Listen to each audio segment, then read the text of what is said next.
안녕하세요. 국민의힘 대변인 김민수입니다.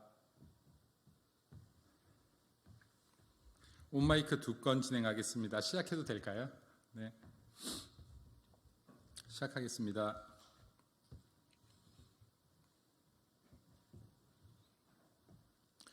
원칙과 기준을 입맛대로 바꾸는 민주당. 대한민국 질서를 흐트리는 위해 세력일 뿐입니다. 대한민국 제1야당 이재명 대표 피습 사건이 일어난 지 얼마 되지 않았습니다. 사건 당시 주안점으로 떠올랐던 것 중 하나는 대한민국 정치인, 주요 인사에 대한 경호 체제 및 의전의 부실함과 허점이었습니다. 지난 18일 전북자치도 출범식에서 진보당의 강성희 의원이 대통령을 향해 고성을 지르며 손을 부여잡고 놓지 않는 등 무리한 행동을 보였고 이에 대한 경호원의 제지가 있었습니다. 민주당은 본 사건을 정쟁화시키기에 몰두하며 경호처장 사퇴까지 요구하고 나섰습니다.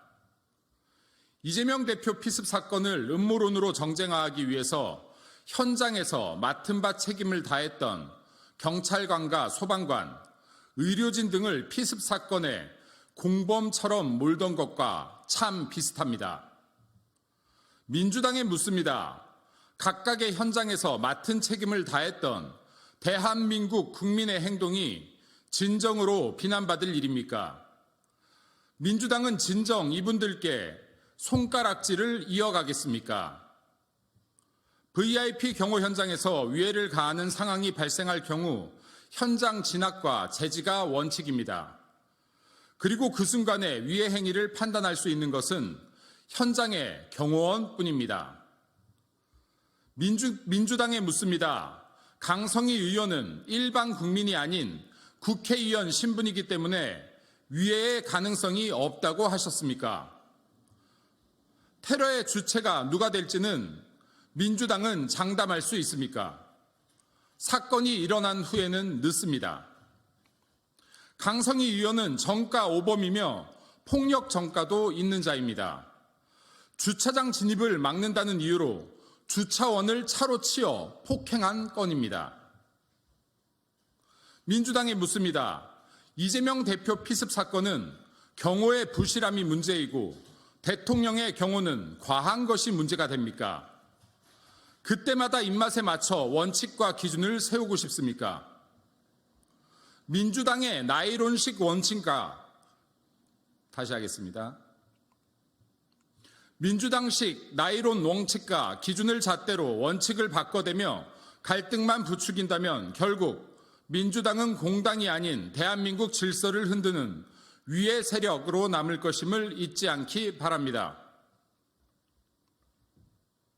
네, 다음 논평 하겠습니다. 국민 눈높이에는 부적격, 친명 검증위에는 적격. 민주당은 누구를 위해서 총선을 준비하고 있습니까? 친명 감별소, 이 대표 친이대 면접소라는 조롱을 받는 민주당 검증위가 최근 더욱 면밀한 기준으로 친명 감별 작업에 나선 것 같습니다. 친명 인증 마크가 붙으면 공천문이 열리고 있습니다.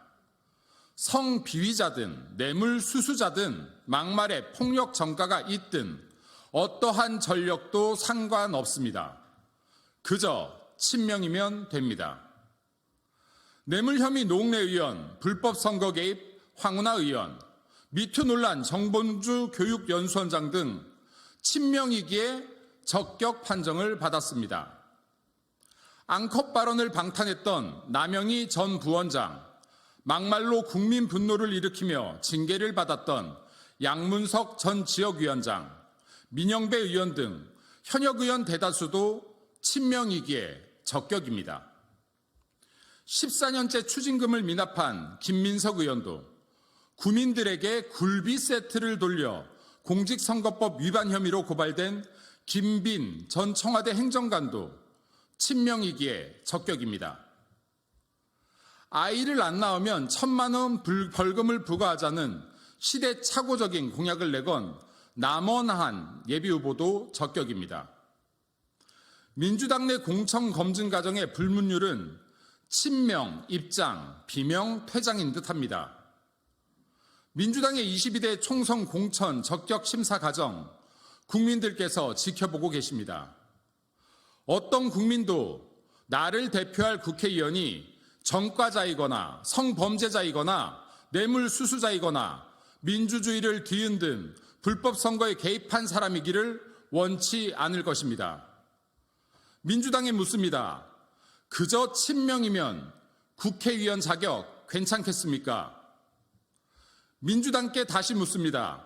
대한민국 국회에 이런 사람들이 계속 들어와도 우리 대한민국은 괜찮겠습니까?